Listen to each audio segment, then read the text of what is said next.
दान करना अच्छी चीज है, बहुत प्यारी चीज। आदमी में देने की वृत्ति होनी ही चाहिए, लेकिन देना किसे है, देना क्या है, देना किस लिए है, ये थोड़ी महत्व की बात है। दान बहुत प्राचीन और बहुत पुराना शब्द है सनातन धर्म में, और बहुत महत्वपूर्ण शब्द है।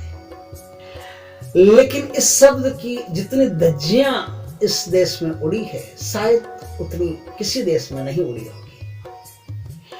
आज बाजार में आप जाते हो और दुकानदार से कहते हो कि साड़ी चाहिए, किसी को साड़ी चाहिए, इतना ही बोल दो खाली कि साड़ी चाहिए, वो पूछेगा किसके लिए, मैडम के लिए चाहिए, आप बोलोगे नहीं, तो फिर वो बोलेगा कि लेन देन के लिए चाहिए, आप बोलोगे हाँ, तो लेन देन के नाम से ही वो साड़ी वही दिखाएगा जो किसी काम की नहीं, एकदम बेकार, किसी काम की चीज नहीं, लेन देन के नाम से उसी पे पता है कि देना ही तो है, और देना है तो क्या अच्छी चीज देनी है।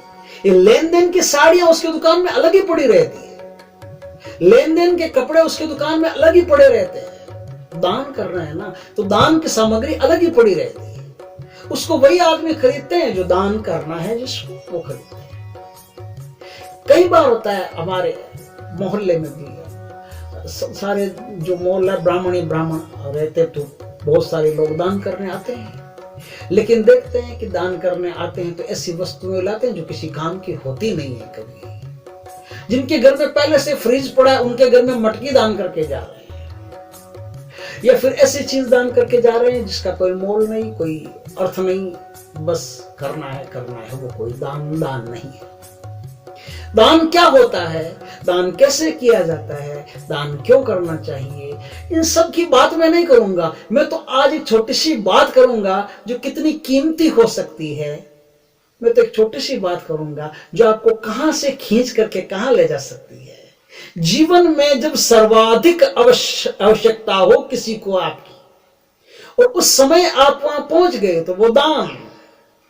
और आपके द्वार पर कोई आ रहा है, मेहनत कर रहा है, आप लिया दिया थोड़ा बहुत दे देते हो, ये कोई दान नहीं है, फिर भी अच्छी चीज है, देना ही चाहिए, लेकिन दान ये नहीं है। ये कोई अंतस चेतना को प्रभावित करने वाली चीज नहीं है, ये खाली संसार को प्रभावित करने वाली चीज है। कई सेठ लोग जाते हैं मंदिरों में, कंबल बांटते हैं, लड्डू बांटते हैं, ठीक है, कंबल बांटना, लड्डू बांटना उनका बांटना स्वभाव है, देने का स्वभाव है, लेकिन दान फिर भी ये नहीं।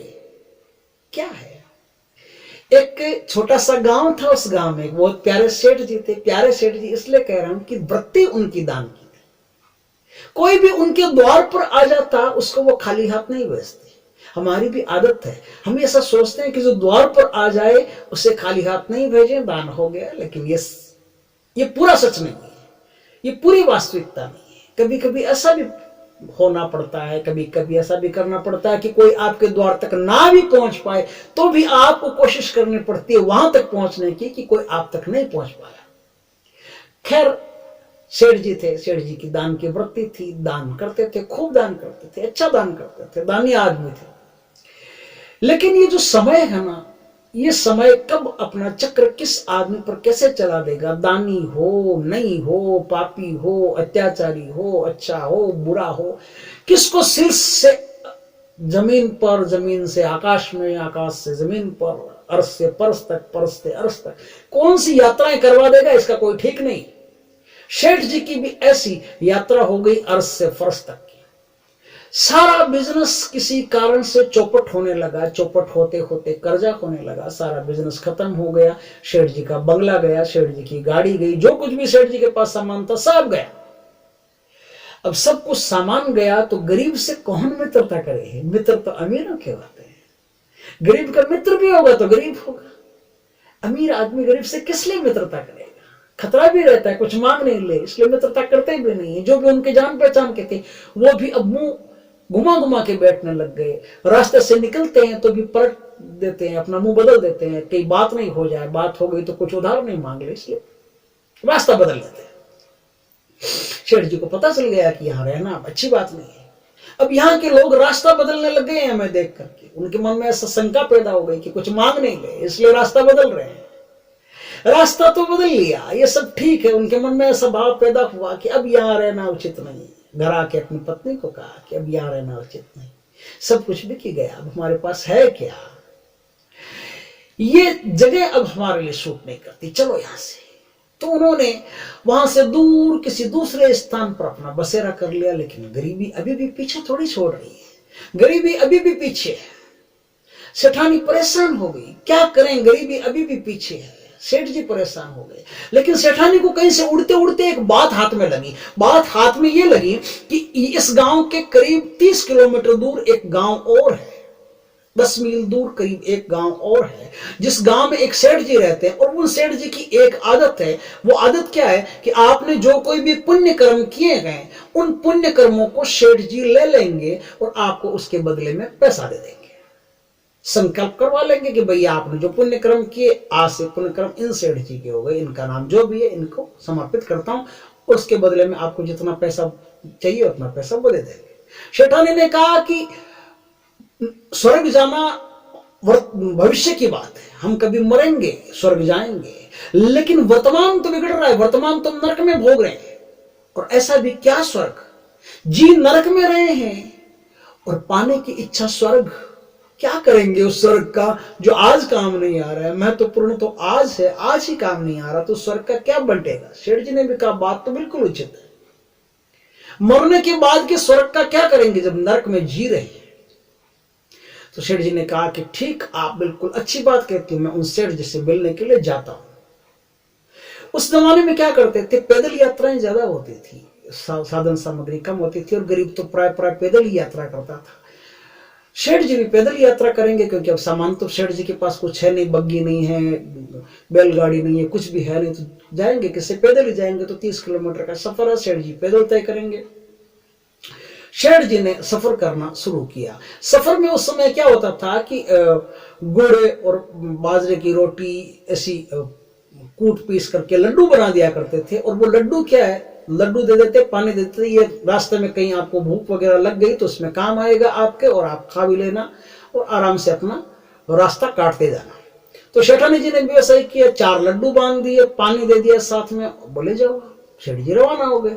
रवाना हो गए, थोड़ी दूर पहुंचे, 15 किलोमीटर 20 किलोमीटर पहुंचे कि सेठ जी को फिर थकान आने लगी।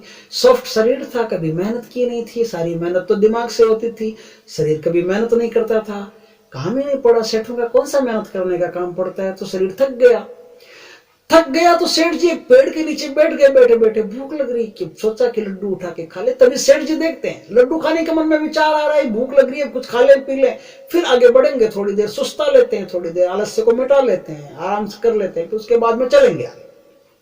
तभी सेठ जी देख रहे हैं कि वहां एक कुतिया का प्रसव हो रहा है। कुतिया का प्रसव हो रहा है और प्रसव हो गया, और होने के बाद में कुतिया भूख से प्रचंड बेचैन हो गई। इतनी बेचैन हो गई कि कुतिया भूख के मारे मर रही है और भूख के मारे तड़पते हुए वो विचार कर रही है कि अपने बच्चों को खा जाऊं। और सेठ जी इस बात को भांप गए, क्योंकि आदमी तो तत्वज्ञानी था ना भाई, आदमी तो दयालु ही था, तुरंत पकड़ लेता था बात को।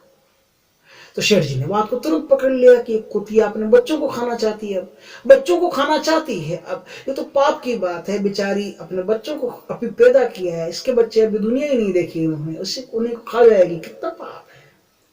सेठ जी ने कहा कि क्या लड्डू 4 दिए हैं, क्यों नहीं 1 लड्डू इस कुतिया को दे देते हैं, कुतिया खा लेगी, इसको भी आराम आएगा, बच्चों को खाना नहीं पड़ेगा, बच्चों का जीवन बच जाएगा, कुतिया का भी जीवन बच जाएगा। सेठ जी ने 1 लड्डू, कोई पत्ते वहां पड़े थे, किसी पत्ते में रख करके कुतिया को दे दिया। कुतिया ने लड्डू खाया, थोड़ी सी तृप्ति आई, पूरी नहीं आई, थोड़ी सी तृप्ति आई, लेकिन बेचैनी अभी मिट नहीं रही है। सेठ जी ने देखा कि अभी इसकी बेचैनी मिट नहीं रही है, अभी इसकी भूख पूरी तरह शांत नहीं हो रही है, सुधा शांत नहीं हो रही है, प्यास भी लगी है, इसको भूख भी लगी है, इसको बहुत ज्यादा लग रही है। 1 लड्डू और दे देते हैं, अपन क्या 2 लड्डू अपन खा लेंगे, 2 कुतिया खा लेंगे, काम खत्म। सेठ जी ने 1 लड्डू और दे दिया, लेकिन 1 लड्डू और देने के बाद भी कुछ तो भूख शांत हुई, लेकिन पूरी तरह तो अभी भी भूख शांत नहीं हुई, अभी भी वो तड़प रही है, अभी भी अगले लड्डू के लिए मुंह ऊंचा ऊंचा कर रही है, ऊपर ऊपर कर रही है। सेठ जी को लगा कि अब ये 1 लड्डू और खाएगी, हम 1 खा लेते, 3 इसको दे देते हैं। 3 लड्डू कुतिया को दे दिए, लेकिन उसके उपरांत भी कुतिया को ऐसा महसूस हो रहा था, कुतिया में ऐसा दिखाई दे रहा था कि अभी भी इसकी भूख मिटी नहीं है। शेठ जी ने कहा कि जब भूख भगवान ने किस्मत में ही लिख दी है तो क्या करेंगे खाना खा करके। अरे परमात्मा की हरि की जैसी इच्छा जाई विधि राखे राम ताई विधि रही। चारों लड्डू कुतिया को दे दिए, चारों लड्डू कुतिया को दे दिए। फिर शेठ जी के पास जो पानी पड़ा था, बोला थोड़ा पानी भी पिला देते हैं, आत्मा शांति रहेगी। शेठ जी ने पानी भी पिला दिया, लड्डू भी खिला दिए और खुद भूखे प्यासे, और सोचा कि अब कोशिश करते हैं, अगला रास्ता काटने की सफर पूरा तय करते हैं, मंजिल को प्राप्त करते हैं।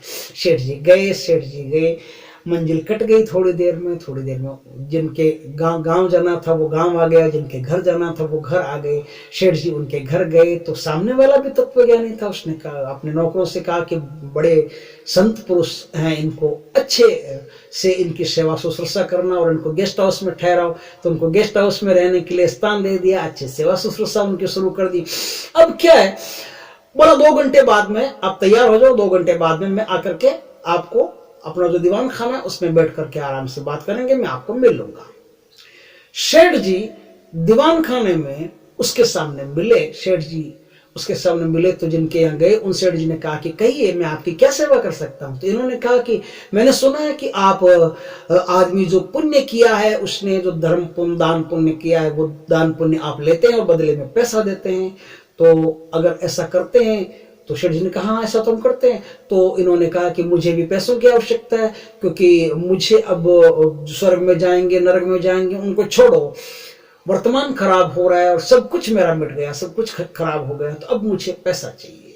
गर्भगृहस्थी नहीं चल रही है, धर्मपत्नी दुखी है, मैं दुखी हूँ, पूरा परिवार जो हमारा है वो कष्टों में जीवन यापन कर रहा है। तो उस आने वाले उस भविष्य के स्वर्ग से अच्छा है कि हम आज ही थोड़ा सा जीवन आराम से जी ले, इसलिए हमको पैसा चाहिए। शेठ जी ने कहा कोई दिक्कत नहीं, हम पैसा दे देंगे आपको, कितना पैसा चाहिए उतना पैसा दे देंगे, आपके जो पुण्य है वो आप हमें दे दीजिए। शेठ जी ने कहा कि हाँ मैं संकल्प कर देता हूँ, आपके पुण्य अपने पुण्य आपको मैं दे देता हूँ। तो सेठ जी ने कहा कि ये तो ठीक बात है, आप मुझे अपने पुण्य दे देंगे, मैं पुण्य ले लूंगा, लेकिन आपके कौन से पुण्य देंगे आप? बोले कौन से क्या, जो पुण्य मैंने किए हैं, लड़कियों की शादी की, ब्राह्मणों की, ब्राह्मणों को दान दिया, ये किया वो किया, गायों के लिए किया, उसके लिए किया, वो सब किया मैंने, वो सब दान में आपको दे रहा हूं। बोले नहीं नहीं नहीं नहीं नहीं नहीं, इसमें थोड़ा फर्क है। बोले फर्क क्या? शेठ जी बोले फर्क ये है कि आपने आज से पहले पहले जो कुछ भी दान किया है वो एक तरफ है, और आज आपने जो दान किया है वो एक तरफ है। अगर तराजू में तोला जाए तो आज का दान आपका आज तक के किए हुए दानों पर भारी पड़ेगा। शेठ जी कहते हैं आज तो मैंने कोई दान ही नहीं किया, कोई ब्राह्मण को कुछ दिया नहीं, गरीब को कुछ दिया नहीं, कोई किसी का मकान नहीं बनवाया, किसी की शादी नहीं करवाई, आज तो मेरे पास कुछ पैसा ही कुछ सामान ही नहीं है, मैं क्या दान करूं, आज तो मेरे पास कोई दान ही नहीं है। शेठ जी कहते हैं नहीं, आपको याद नहीं। आदमी बड़े काम करता है तो याद रहता है, छोटा काम करता है तो याद कहाँ रहता है। लेकिन एक छोटा सा बीज ही आगे जाकर के पेड़ बनता है, उसे पता नहीं है। छोटा सा बीज ही आगे जाके पेड़ बनता है। आपने आज जो दान किया वो महादान महापुण्य बन गया। बोला लेकिन आज मैंने किया क्या? बोला आज आपने एक कुतिया को 4 लड्डू दिए। सामने वाला भी मैंने कहा ना तत्वज्ञानी था, तो उसको भी सब बात का पता चलता था। तो बोला कि आज आपने एक भूखी प्रसव के दौरान तड़पती हुई भूख के मारे व्याकुल कुतिया को पानी पिलाया और कुतिया को अपना सारा का सारा भोजन दे दिया, सारा का सारा पानी दे दिया, सारा का सारा भोजन और सारा का सारा पानी आपने दे दिया। तो आपके जीवन में एक महादान पैदा हो गया, और जिसका आपको पता भी नहीं। तो आप वो दान देंगे या ये दान देंगे? शेठ जी ने कहा क्या बात करते हो, आज जो मैंने इतना सा काम किया वो महादान बन गया, और आज तक मैंने जो किया उसका कोई हिसाब ही नहीं, उसका कोई तोल ही नहीं, वो तो आपके तोल में बैठता ही नहीं, वो तो पलड़ा भी ऊंचा ऊंचा ऊंचा ऊंचा चल रहा है। बोले हाँ जा, पलड़ा तो ऊंचा ही रह रहा है, अब सोच लो आप कौन सा दान दे रहे हो। शेठ जी ने ऊपर आसमान की तरफ आंखें की, उठे और रवाना हो गए। तो जिनके यहाँ गए उन्होंने कहा कि रवाना क्यों हो रहे हो, क्या बात है? बोले यार जब परमात्मा एक छोटी सी चीज को इतनी ऊंची आंक सकता है, तो फिर हम इस संसार में बिना मतलब के व्याकुल हो रहे। अरे करता तो परमात्मा है, वो सब काम करेगा, हम क्यों चिंता करें। भूख है तो उसके दी हुई है। जब वो दान को इतना बड़ा मान सकता है, क्योंकि इतना बड़ा माना तभी तो आपको पता चला, नहीं तो पता कैसे चलता। इतना बड़ा दान, एक छोटी सी चीज का दान वो इतना बड़ा मान सकता है, तो इसका मतलब है कि हमारा सारा ध्यान भी उसको है, तो अब वही व्यवस्था करेगा। मैं माफी चाहता हूं आपको परेशान किया। आप शेठ जी ने कहा कोई परेशान नहीं किया, कोई माफी नहीं, माफी की कोई आवश्यकता नहीं। मुझे पता है आप यहाँ पधारे, ये हमारा सौभाग्य है। आप यहाँ से 2 लाख 5 लाख उनको जितना भी रुपया बनता था, बोले आप एक अमाउंट ले जाइए, नौकरों को कहा कि इनके घर में फटाफट से सब व्यवस्था करो, और सब व्यवस्था उनकी खाने की पीने की टोटल व्यवस्था कर दी, और बोला कि ये 2-5 लाख रुपया जितना भी मैं दे रहा हूँ, ये सब आप अपना बिजनेस के लिए आप अपना काम कीजिए, शुरू कीजिए, और बिजनेस से जब भी आपके पास पैसा वापस बन जाए तो मुझे दे दीजिए। भगवान की कृपा ही थी कि आप यहाँ आए, आपके आने से हमारा घर पवित्र हो गया। दान तब होता है जब कोई आपके सामने प्रभु की कृपा से महा आवश्यकता को पैदा करके खड़ा हो जाए, और आप उस समय उसकी आवश्यकता पर, उसकी कसौटी पर खरे उतर जाए। कहानी कैसी लगी? अच्छी लगी हो तो आप भी अपने मित्रों के साथ शेयर करें, बांटें। जय श्री कृष्ण मित्रों।